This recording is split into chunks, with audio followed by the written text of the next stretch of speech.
I want to go back to that theme because one of the things that we talked about in a very lively conversation was about this whole foundational part, like when because AI and what is being built by people who think they know the other, Yeah. right? And then you also really dug into this concept of trust because trust is a very important foundation. And then you also layer that with not only other, but other who represent the culture and the other components. So share some of your ideas, about this as well, because I think when you and I spoke last, that this piece of it became one of the important contexts for AI. In terms of is it doing what it needs to do? Is it meeting the goals? All the way down the line, or should I say up the line when we think about AI? Yeah. I mean, I think there's a couple of different angles on that. One is that these models do not grow organically out of the ground, right? Like these are things that have been developed through input and the data that's being fed to them that in theory is guiding them to make certain decisions, obviously in the black box, but very much to solve problems and to save us time, save us energy, all of that kind of thing without really thinking too much about the process involved in problem solving when it's just humans doing it. Sometimes the thing is not the thing. And most of the time, the thing is not the thing. What we think we're doing isn't actually the thing. So here's a good example.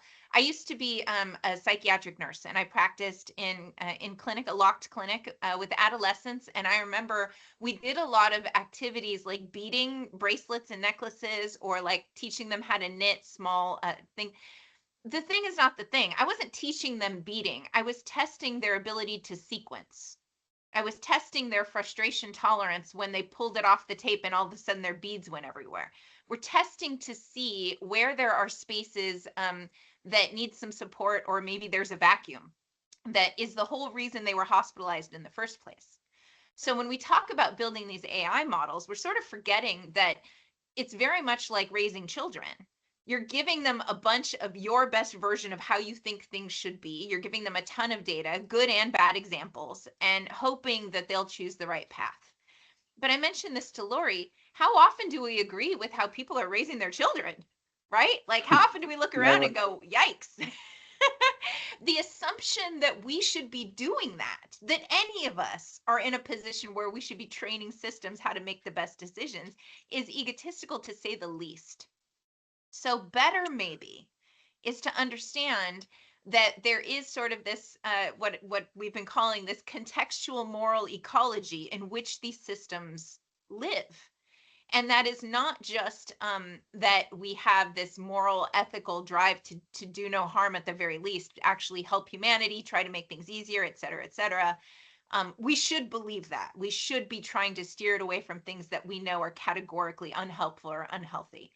But at the same time, the context matters. If you're speeding, you should get a ticket, right? Except sometimes your pregnant wife is in the car, right? Except sometimes your dad's having a heart attack and you were in a place where you couldn't just pull over and call an ambulance. Sometimes there are reasons why you want to break the rules.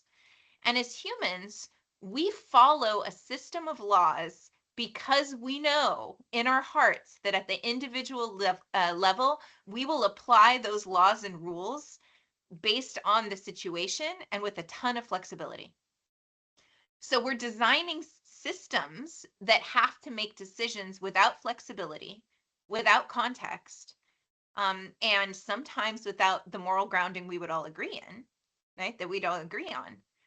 But the challenge is, who is building these systems? Are the communities So that they're serving there?